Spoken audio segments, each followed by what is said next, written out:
Beautiful. So, my job at Hopkins is to help you think about how your involvement in student organizations, in research, in community service, in fraternity and sorority life, in pretty much anything outside of the classroom, and how that can help you learn more about yourself and what you might want to be doing after college. And so, when I introduce myself, I like to show this slide because I think it's important for all of us to recognize and to really accept that there are so many different facets of who we are, and that this life design process is really meant for us to figure out how we can kind of mesh all of these components of ourselves into the life that we lead. So when I think about myself and what I really care about education. It's something that has stuck with me, and it really was kind of my first love, and why my first job out of college was a high school English teacher for 3 years. But as I've grown, in the past 6 years, I've come to really embrace other parts of myself. So I've been athletic and played sports my whole life. So I played field hockey in college. I still coach, I still play. I was a history major. And so I'm really just enamored by the power of storytelling and how important and empowering it can be to really give voice and name to people who, might not be able to tell those stories traditionally and historically. I am definitely a multitasker. I love having my hands in so many different things. If I could do anything, I would be a nail polish namer or a wedding planner. And so I'm constantly trying to find ways, both here at the Life Design Lab, but in all the things I do outside, to really bring these aspects of myself to the spaces I inhabit. And I think today, as we talk about resumes and cover letters, they can feel really dry in a lot of senses. But I think if we can reframe it and start thinking about the resume and your cover letter as an opportunity for you to tell your story and for you to highlight different aspects of yourself, depending on the company you're applying for, depending on the position you're looking to obtain, it can become a little bit more fun and help you really showcase yourself. So that is me. I'm going to turn it over to Carlos to introduce yourself. Hi, everyone. I'm Dr. Carlos Medina. I am originally from New York City. I'm Puerto Rican and grew up in the Lower East Side. I am a first-generation college student, a first-generation college grad. I come from a low-income background, so I identify as fly myself. I went to Tufts for undergrad, and while I was there, I got involved in research. But I started out pre-med, and that was really my focus. I was in a program similar to JUMP, and knew that I wanted to kind of go into medicine because I like biology and helping people, but ended up discovering this love of research and kind of developing that during my time at Tufts. And so I will freely show my resume later, and you'll see the different stages of resume development that I went through and that you all will for sure go through as you have transitioned from high school to college and beyond. And I'll use it as kind of an example of different ways to kind of mold it to fit different types of experiences. But to give you a background on sort of my experiences in the sort of health and biomedical research area, some of my undergrad experiences include full-time technician roles at a core facilities laboratory, 2 summers doing summer research programs. One was at the School of Graduate Studies at Tufts. The other was an NSF research experience for undergraduates, which is a great opportunity. It's not typically health focused, but it's a great way to get research experience in things like physiology, endocrinology, and other sort of subfields of biology that are medicine adjacent. And then after graduating, I actually did a post-baccalaureate research education program, or PrEP program. And that's a 1 to 2 year program to provide you with additional kind of coursework and research experience to make you more competitive for graduate school or medical school. And so when you look at my resumes, you'll see these different experiences kind of popping up in the way that I've shaped the resume to kind of highlight experiences, but also try to land these experiences. And yeah, so I have a lot of experience in this sort of pre-health biomedical space. And I'm happy to answer any questions as well about those towards the end. So basically, everyone should go talk to Carlos about how to really make sure their resume is tailored. You're the best, Carlos. Thank you for being here. Okay, so Carlos and I are going to trade off a little bit so you don't get so bored of hearing our voices. So I'm going to take the first part and then we're going to switch over.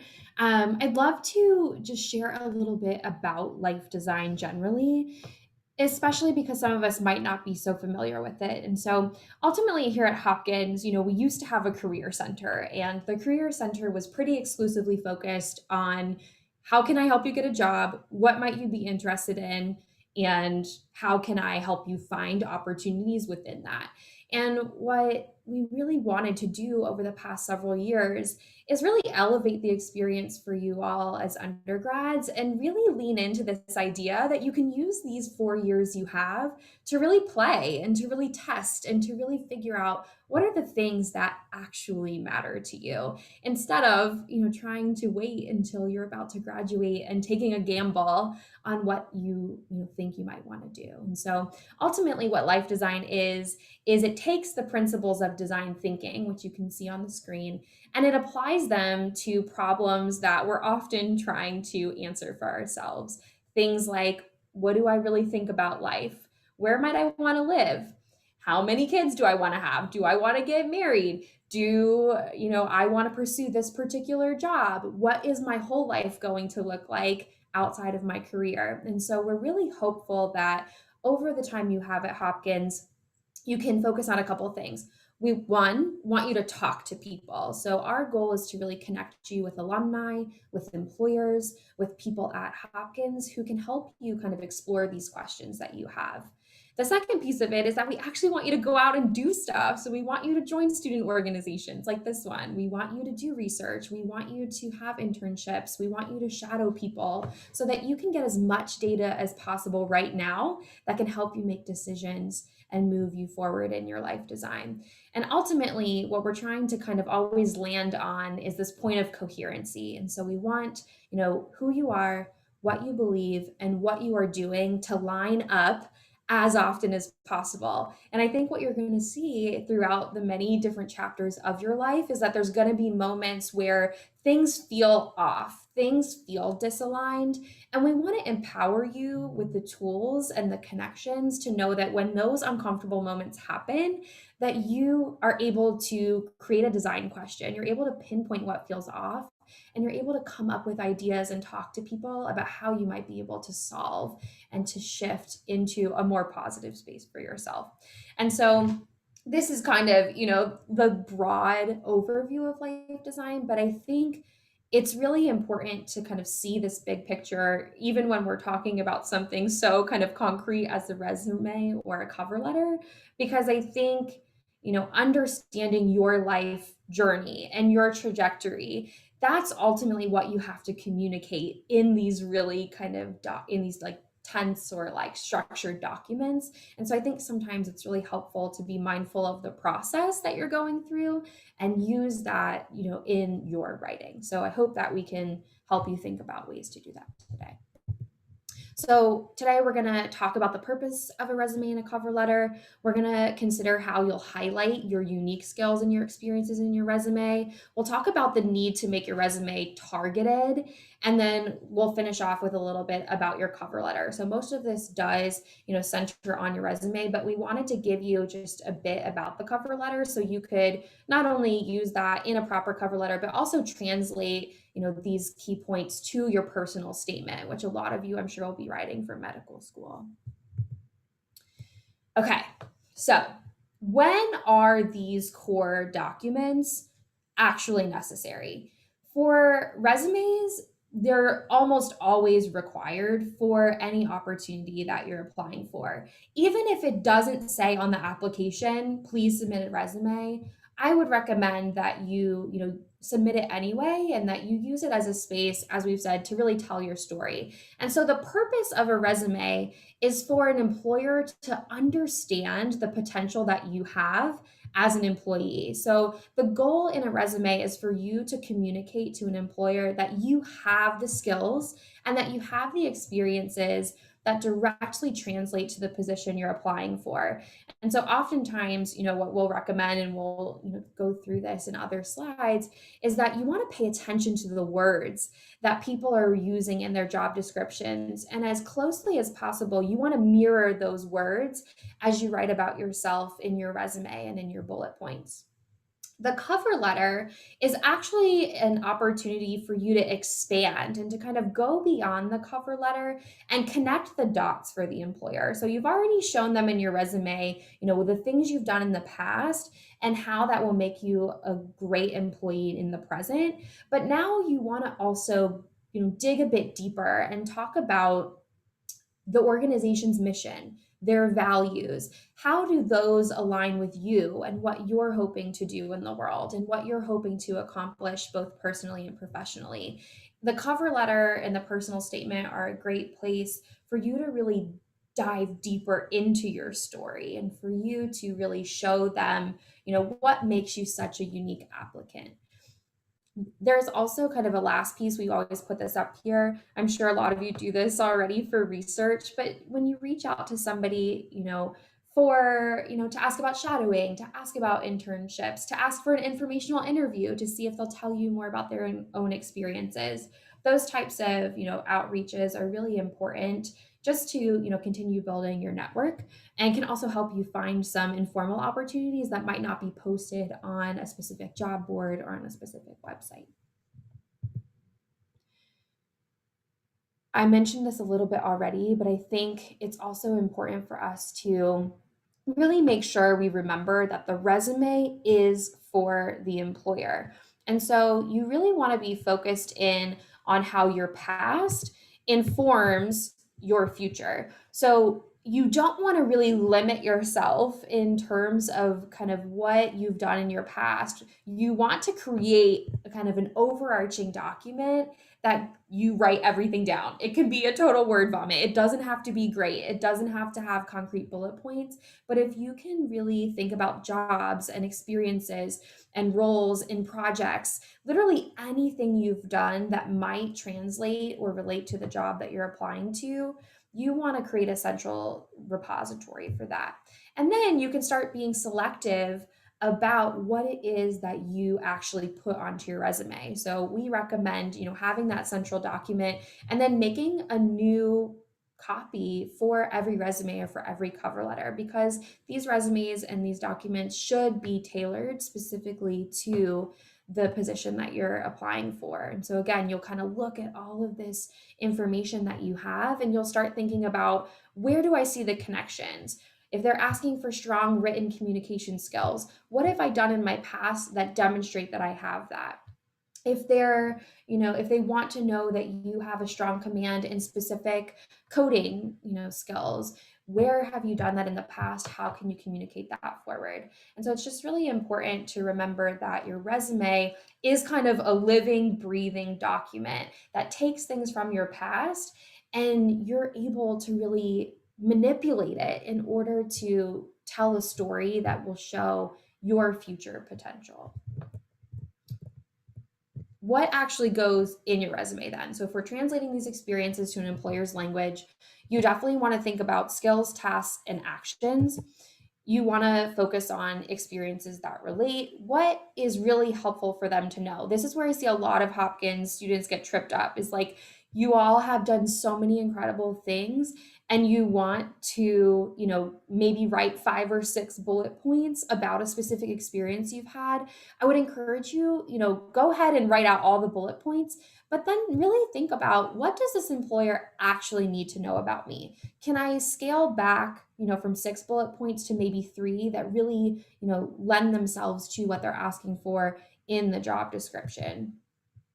Like I said earlier, use their language. So if they, use very specific wording in the job description, use that very same language in your actual resume. The reason for this is that, hopefully, a pair of human eyes will be reading your resume. But we also know that a lot of resume reviews are starting to be done, through artificial intelligence. And so they set up algorithms to see how many times a specific word or a specific competency shows up in your resume and aligns with what they've said they wanted. So that's, why we encourage that.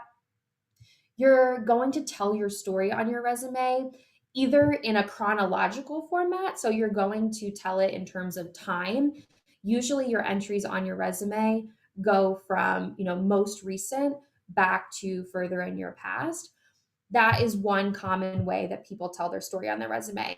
You might decide, for some people who have maybe gaps in their employment or who may not have had experiences for a long period of time, you might decide that you actually want to use a functional resume where you break up your entries more based on the actual kind of concrete experiences and the outputs of those experiences rather than highlighting the actual time limit. And again, you always want to stop and ask yourself, what does this employer actually need to know about me? If you're going through your resume and you're like not convinced by certain things, chances are that they're also not going to be convinced. So make sure that every single thing you're including, is something that they want to know about. Oh, Like I said, oh, sorry, Carlos, also, go ahead. yeah, could I jump in? Yeah. So you also have the entirety of your resume to hit all of the things that they're looking for. And so sometimes, as Hope said, people often want to put 5 or 6 bullet points, list everything they did for every role. But sometimes it's helpful to think like, okay, they're looking for communication skills, they're looking for, project management skills, they're looking for clinical experience. And so for this, particular role, that was more communications focused, I'm going to highlight those communication skills. For this other role, I'm going to highlight the clinical experience. For this other role, I'm going to highlight that I, led a project. So you don't have to put like in your project management thing, oh, I also did some communications. I also did a little bit of clinical work and have that kind of everywhere. You can kind of pick and choose. So when they look at your resume as a whole, they'll see everything they're looking for in different places. So that's another way to look at it. Also functional is like, not every single segment or paragraph of bullets needs to have everything. You have the whole document to tell the full story and show your full level of experiences. That's a really important point. Thank you for clarifying that.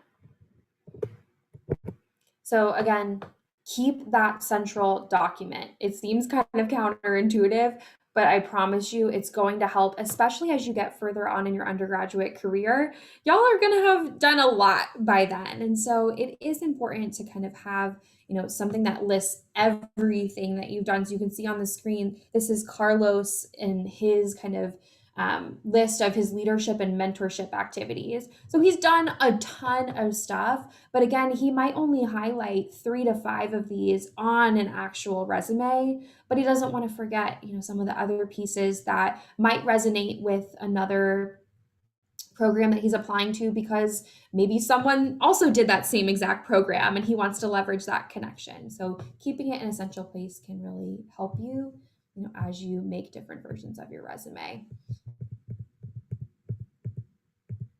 Okay.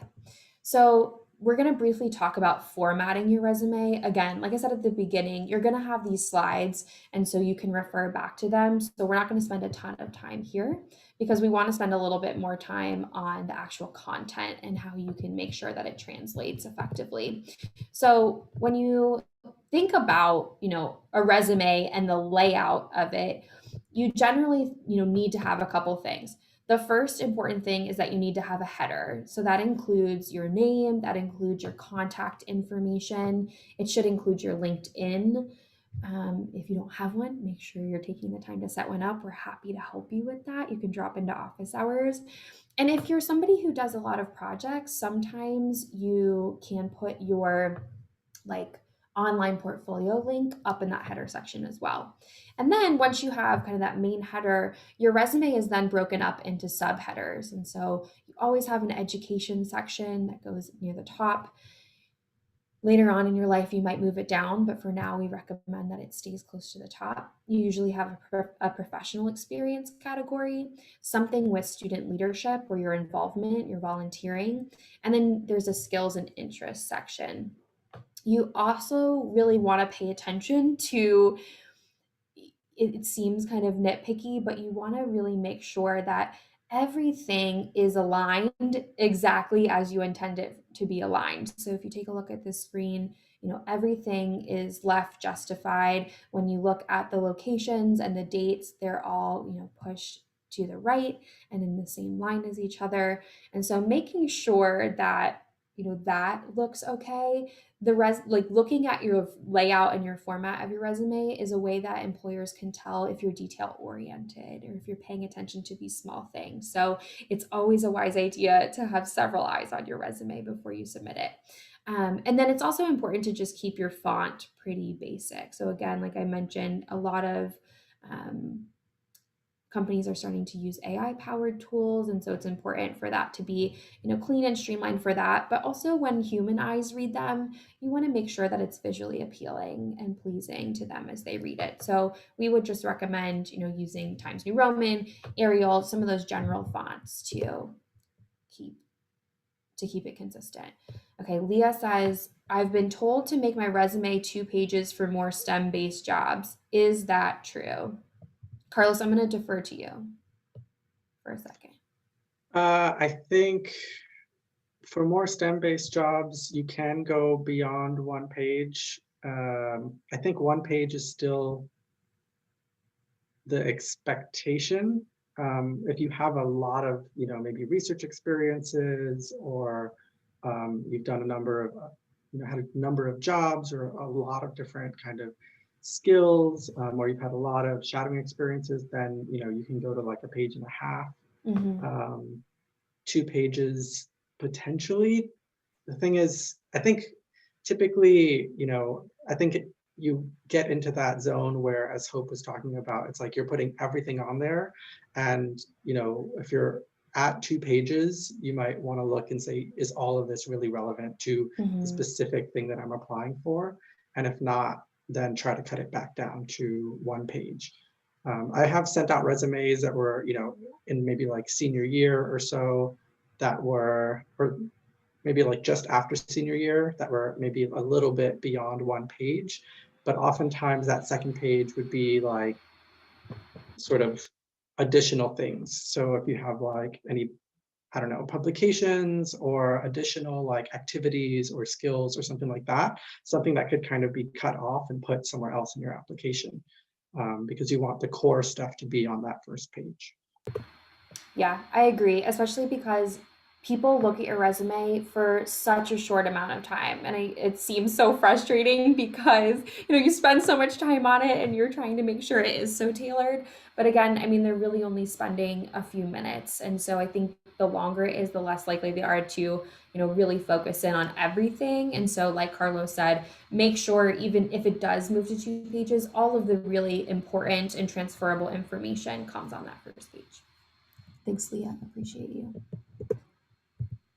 Okay, so your main header should be pretty simple. Only include your name, email address, phone number, and LinkedIn hyperlink. Again, you might include your portfolio link, but you want to make sure that your name stands out. So your name should be centered and you should increase the font size a little bit. You can see the one on the screen has it bolded. That's fine too. You just want to make sure that upon first look, it's really easy to tell who the resume is for and from. In your education section, you want to make sure that you include your health and your research interest. And so sometimes people do that by, including relevant coursework, or, making sure that whatever they include. So, for example, on this example one, they include their SAT scores. That's not something that every single industry or resume might require. And so I think, being really intentional about coursework or about those grades that might help set you apart in particular industries is important. As you kind of go on, you should be developing new experiences, having, greater connections and internships, shadowing opportunities. And so we really suggest that as you move on in your undergraduate career, you remove some of your high school content. We would recommend not including it after your first year. However, if there are times where people have done really important and meaningful work in their high school years. So, if you feel concerned, just ask. We're happy to let you know if we think it's appropriate or not. And then, as I mentioned before, sometimes the education section can be shifted to the bottom of your resume.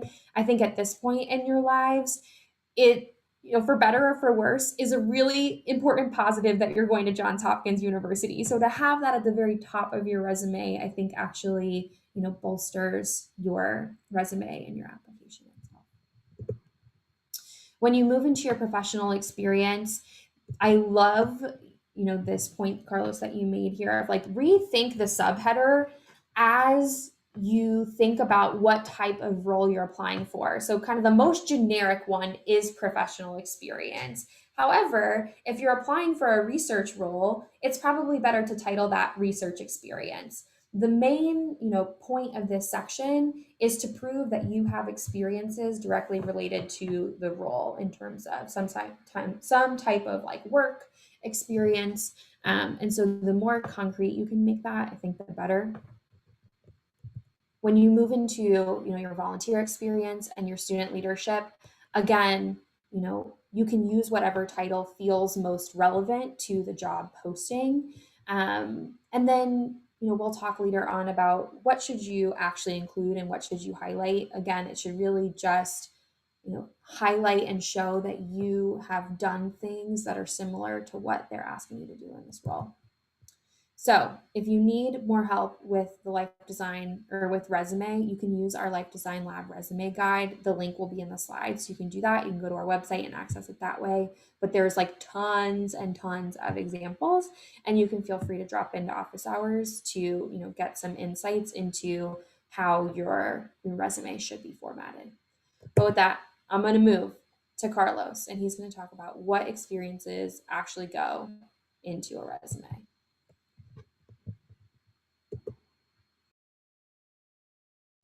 Muted.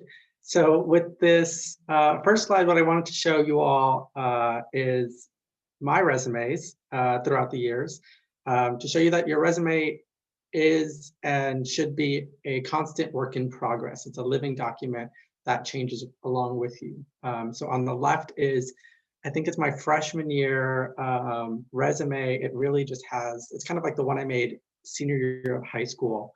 And looking back on it, I can see aesthetically, it's kind of hard to read. Certain things don't pop out the way they should. It's not laid out the way that it should be laid out. And then reading through the experiences, I can tell that there are things that I'm leaving out that were really crucial and really important to me, like social justice group that I was a part of, a like music after school kind of program that I was a part of called School of Rock, like things like that that would maybe have told a little bit more about like my interests and my character. That at this stage in my life, I thought, that stuff doesn't go in a resume. Like they don't care that I was in this type of student group. They want to know, what I've done that's professional. And so I have things that seem like, jobs, even if they were like sort of paid or unpaid, or, an after school program that had the title scholar in it because I thought that would seem better. But really at this stage, I was really focused on just trying to seem professional rather than to use that resume as a way of kind of telling who I am and what kind of my mission and my interests are. In the middle is my resume immediately after undergrad. So here you can see that I'm preparing kind of to apply to graduate school. And so I put, the one publication I was on, I put that right at the top because people told me, oh, it's great that you're on a publication. Like that's really significant. And so why is that at the bottom? Put that all the way up at the top.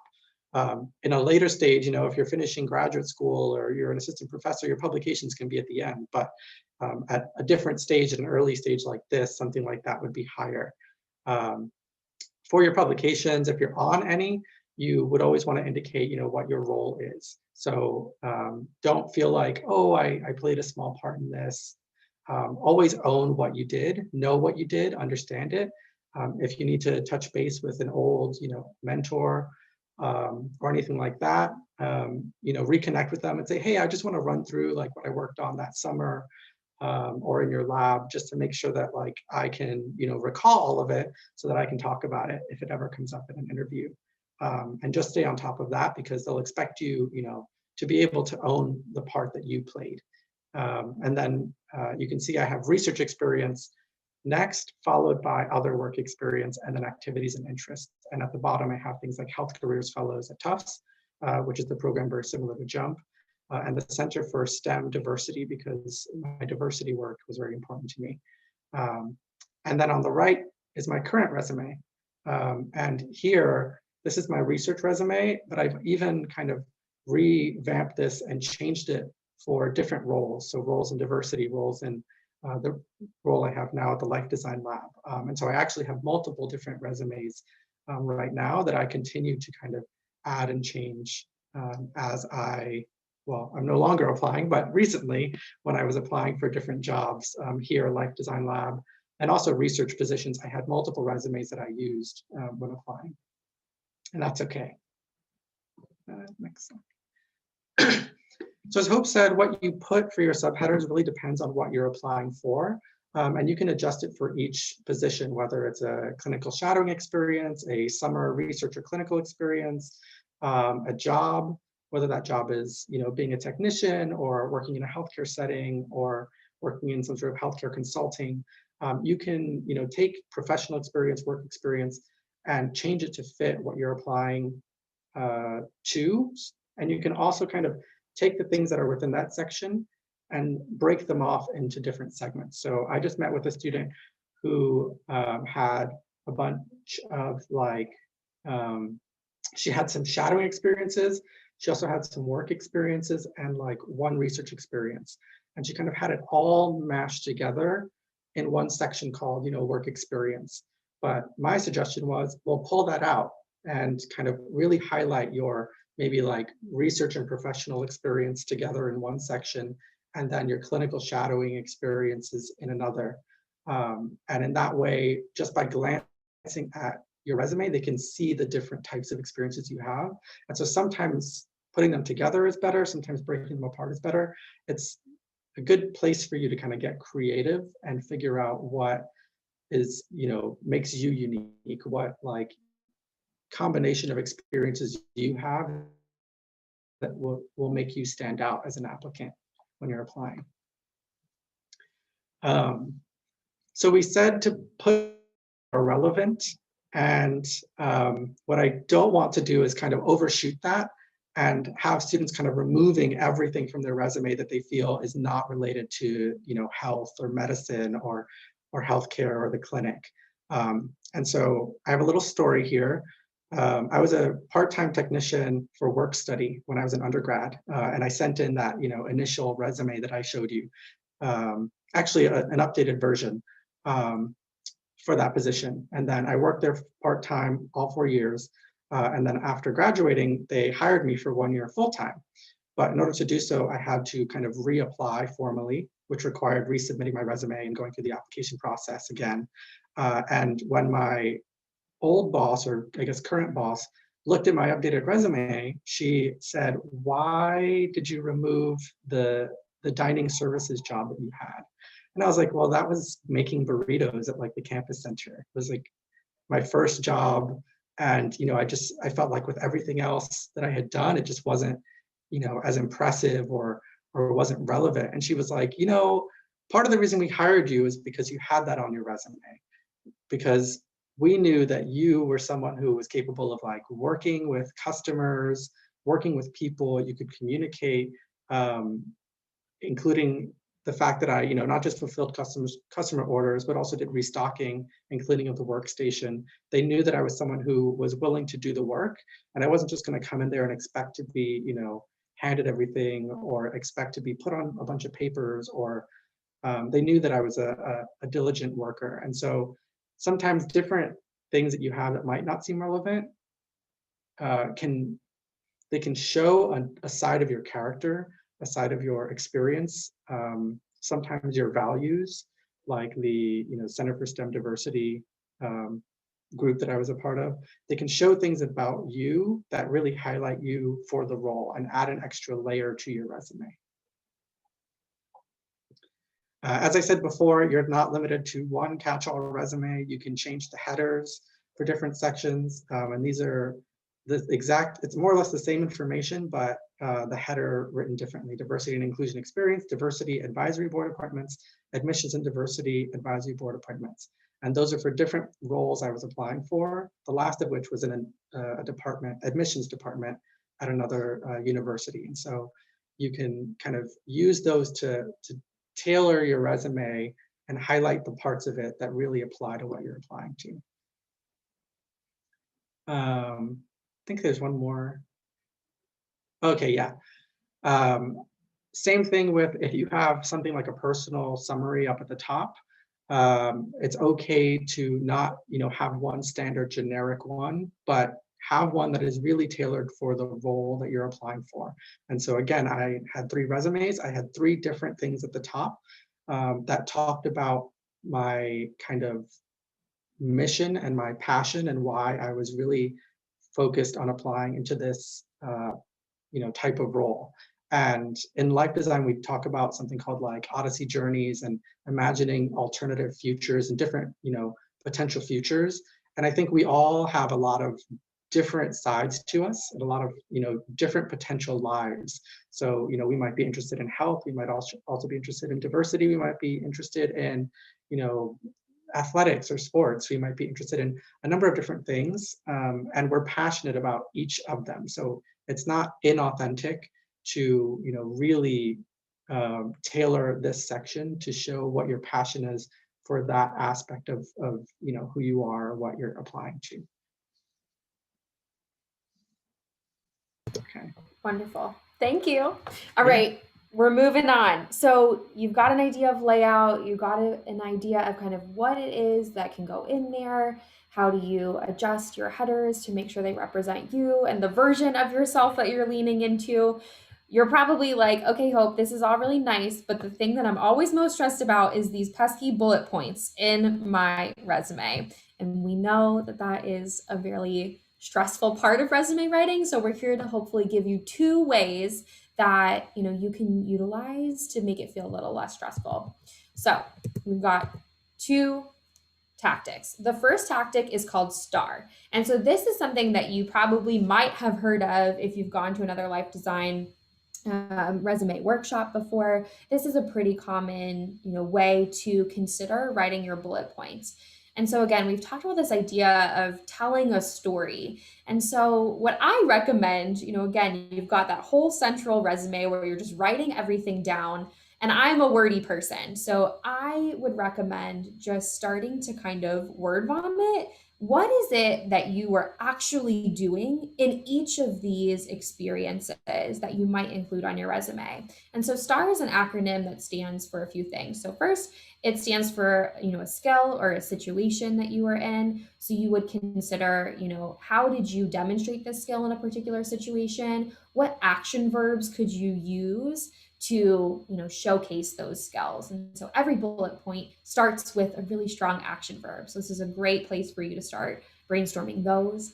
You can also think about what tasks that you had to accomplish related to your experience. So did you develop a procedure? You supported a researcher? What were you actually doing as a part of the experience? You can think about actions that you took as part of those tasks or roles. So the example here is created a method, instructed a class.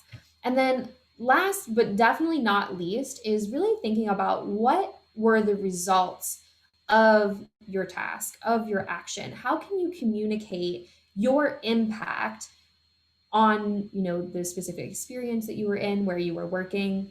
What did you contribute? And I think this can feel really disconcerting for a lot of students too. It's like, oh, I don't really want to brag. Like, I don't really want to, go into too much detail. This is where you actually want to do all of that. So don't be shy, be honest and represent yourself, but really be true and clear about the things that you did and the contributions that you made. So, what could that actually look like, right? So, let's say we're word vomiting on our document. We're thinking about what is the skill, what's the task, what's the action, what's the result. So, here's an example, of some things that you might write if you were doing some sort of marketing or content creation role. Again, I'm going to share the slides out after this. But for the sake of time, we're going to kind of keep going. I want to show you what you would do to translate it to a bullet point. So, if you've got the story, on paper, then you can start thinking about, okay, how do I take this content and how do I actually shift it into a bullet point? So let's, look at an example. We've got these couple of sentences. One bullet point we could create from the story is developed an 8-week content calendar focused on the company's strategic social media plan to increase website traffic. So again, we've got some, qualitative and quantitative evidence here. We know that, the project itself was 8 weeks long. The intent was to, bolster the strategic social media plan. And ultimately the result was hopefully to increase website traffic. So that's one way you can use a story to write a bullet point. There's a couple more listed on this slide. So when you sit down and when you start thinking about your stories, I think the biggest points to take from this method are really pick strong action verbs. So you see each bullet point starts with developed, collected, created. I think the more clear and concise that specific action verb can be, you can really showcase the skills that you implemented. And then what I also really like, about these specific examples is it goes a bit into kind of the impact of the work that the person did. Another approach that you might take is something that we call the action, project, and result format. And it is, pretty similar to some of the tenets that we just talked about for the STAR format. But you're thinking about, what are the actions that you specifically took in this experience. You want to think more about skills again. You want to think about your work and not the work of others. But you want to kind of put it in the context of a project. And so I think the more we can, really think of concrete moments, when we worked on something, when we contributed to something, that feels a bit more real and tangible in a resume. So figuring out what's a project I worked on and what was the result of my actions and my work in that project. And let's show you what that would look like. So these examples are also really helpful for me and my brain. A lot of us, write when we initially create our bullet points, we're pretty vague. So if you look at the ones under the before, they're very kind of blah, honestly. So it says like partnered with the Center for Social Concern to increase student volunteers. Okay, I think we can, beef that up a little bit to really show, what was your specific impact? What specific skills were you using? So if you look at the red bullet point underneath, that person utilized the action, project, and results formula to make that better and say partnered with the Center for Social Concern Community Involvement Committee. So a very specific kind of subset to do what? To increase the student volunteers from 160 to 350. And how? So it showcases some skills by integrating the programming with an online conferencing platform. So this is my personal favorite kind of way to approach a bullet point. And I think, the biggest takeaway here is just how can I be as descriptive as possible to really showcase my skills, my talents, my work, and my outputs. Carlos, did you have anything you wanted to add on the bullet points?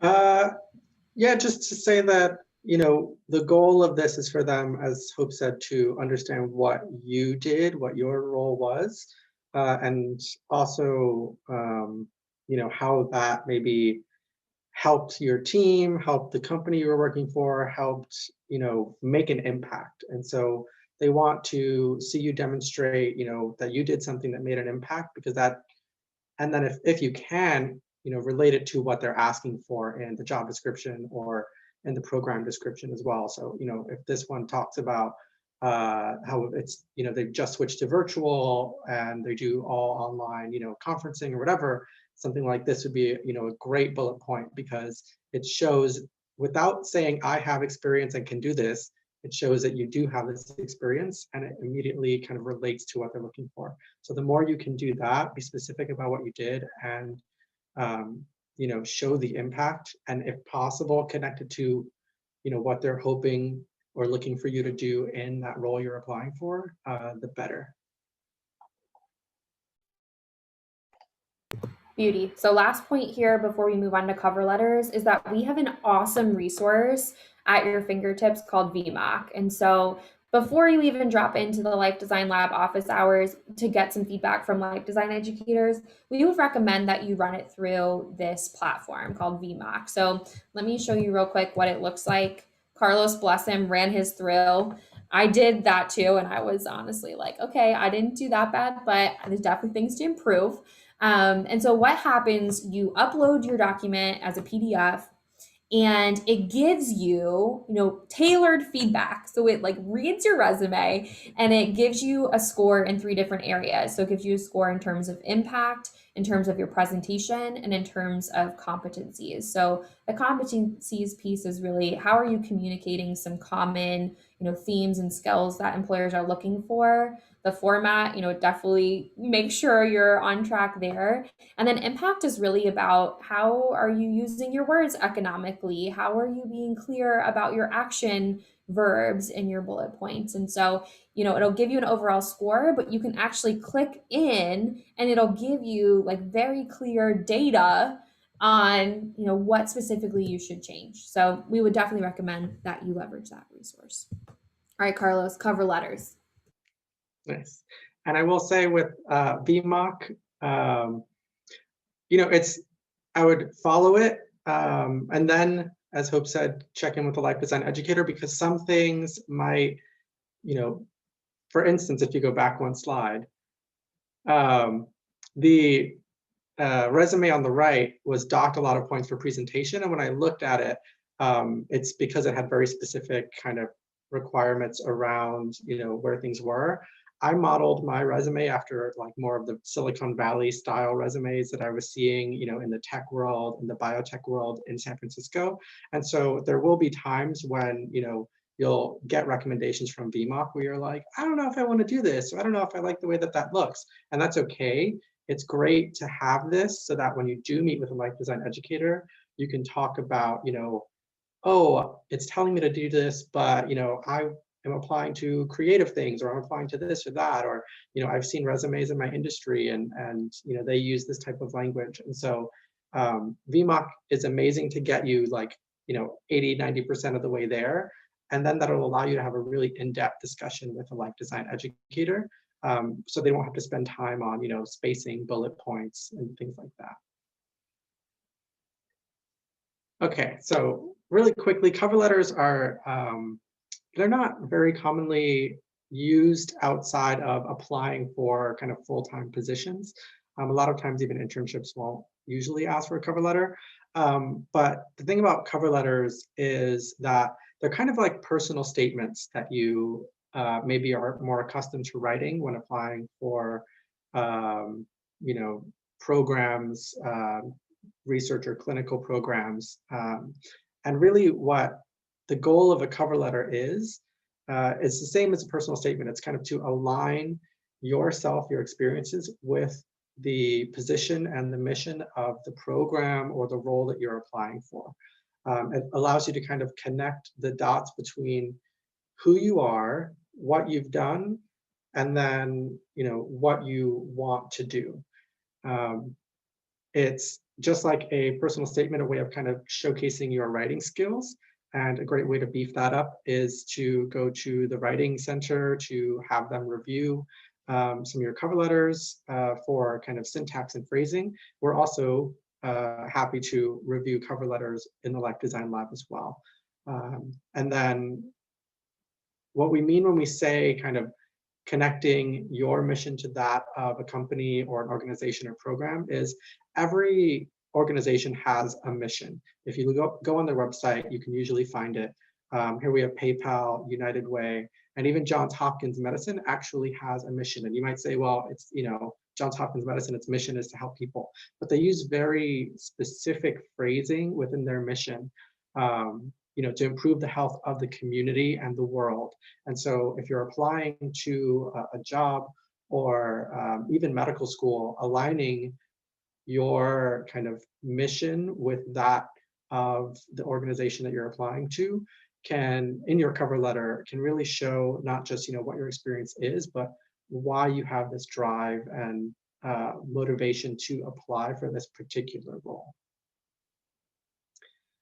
So at its core, the formatting guidelines are a little more relaxed when it comes to a cover letter, but at its core, what you need to include are kind of identify who you are, what you're applying for, maybe why you found it and why you think you'd be a great candidate. Connect your strengths and experiences directly with the skills and qualifications, as well as the mission and values that they're looking for.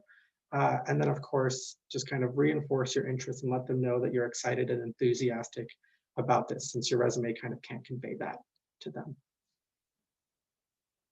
And we do have a cover letter guide. It's a little shorter than the resume guide, so it's more manageable. And it's on our website. And so that will also be kind of in the slide deck, the link to that, and it's also on our website. You can always refer to it. We don't have VMOC for cover letters, unfortunately, but we're also happy to look them over and give you feedback. Okay, we gave you the most information ever. So we want to pause here and we want to see if anyone has specific questions about resumes, about cover letters, about life, whatever you have questions about.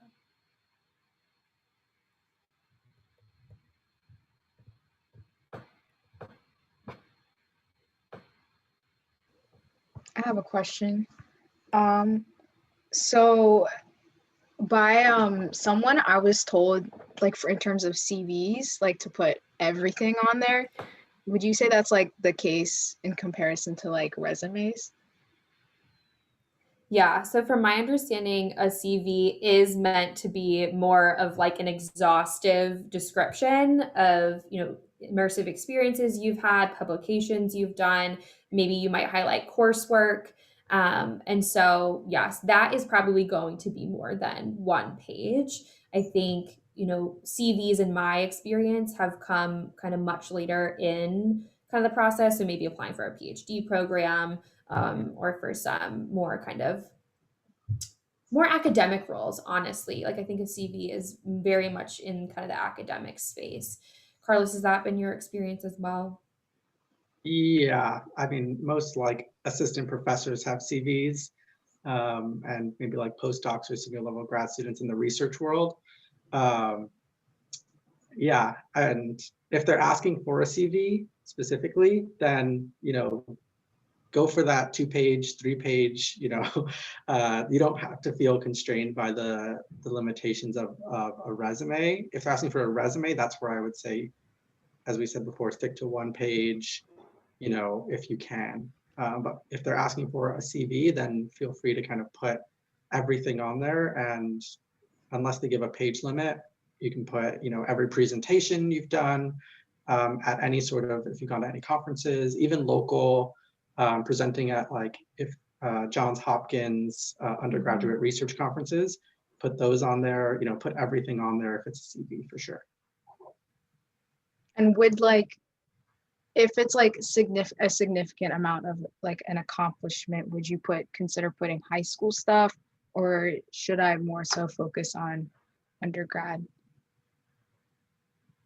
I think it still should be majority undergrad, but I do think, again, there are just specific things that people have accomplished in high school that are really important and relevant to specific things you're applying to. So again, if you think it's really relevant and you think it showcases, like Carlos said, another aspect of your personality or another aspect of what you've accomplished, I would include it.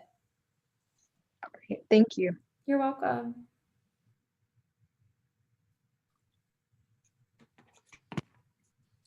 I have a question. Sure. So in cases where cover letters are optional, would you say to submit one anyway, even though it's optional, or would you say that it's okay to do, or is it okay to just submit the resume? I know no one's going to like this answer because I didn't like this answer when I was doing all of this as well. I personally think that the cover letter is a space for you to differentiate yourself. And so I would always submit a cover letter to, again, reiterate your enthusiasm. I think that's kind of like a main point there is like if something's not required and people aren't submitting it, I think that kind of sends a signal of like, oh, well, maybe they're not as invested. And so I think taking the extra time and effort to really write that cover letter and to communicate your interest and why you'd be a good fit only, looks and reflects positively on you. But all the advice I've ever been given is like, even if it's optional, you should do it to demonstrate, your care and concern. What do you think, Carlos? I agree. And you can probably use the resume guide to do, I mean, I've seen cover letters that are half a page, just kind of really expressing specifically why they're interested in this role and why they're passionate about it, and just saying looking forward to hearing more. So it's not like a letter talking about your entire life, mission and purpose, like a personal statement would, but even just something expressing, why you're really excited about this role, why you think you'd be a good fit, and that you're looking forward to finding out more. So if you're applying to a lot of things that have it optional, even just doing like a brief half-page cover letter, if that's all you kind of have time for, as long as it hits all the points that are recommended in the cover letter guides, then you should be okay. And then I just responded to a question in the chat. If you're a first year, don't sweat it. You can still use things from high school. And don't worry, don't be stressed. It's okay. Oh my goodness. It's going to be fine. And what you'll see is, as you continue to build out your resume, you'll be able to add some of these clubs that you've joined, the coursework that you're taking. So just be patient. Like we said, this resume business is like a living, breathing document. You're going to grow and change and shift. And so you'll naturally have things that you can add as you go along. I have a question. Yeah. In prior resumes that I've made, in high school, I was recommended to put a reference section. Is that still advised in college and further on? I think now the common kind of practice has shifted away from that. And so if they explicitly ask for you to include references, I think you can include them. My understanding and what I've seen, over the past several years is that, leave your references off of your resume until you're asked for them. Carlos, I don't know if that's different at all in kind of the pre-med space, so I don't want to. No, I don't think so. I think it's the same. Okay. Yeah. So I would leave them off. I know, for some of the jobs I had applied to, a year ago, I was kind of in this space and I created just kind of like a separate reference list. That way, then when they did ask for them, I could easily kind of share that with them. Yeah, that's exactly what I was going to suggest. Definitely. We're on the same wavelength. Awesome. Any other questions?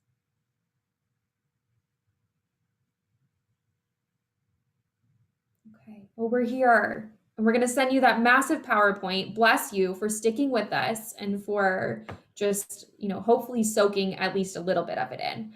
But definitely, use those resources, sit with it as you write your different documents, and then feel free to run it through VMOC and drop into Life Design Lab office hours so that we can help. We're excited to support you in any way that we can. So, thanks for having us. Thanks, everyone. Thanks so much, y'all. Bye. Thank you.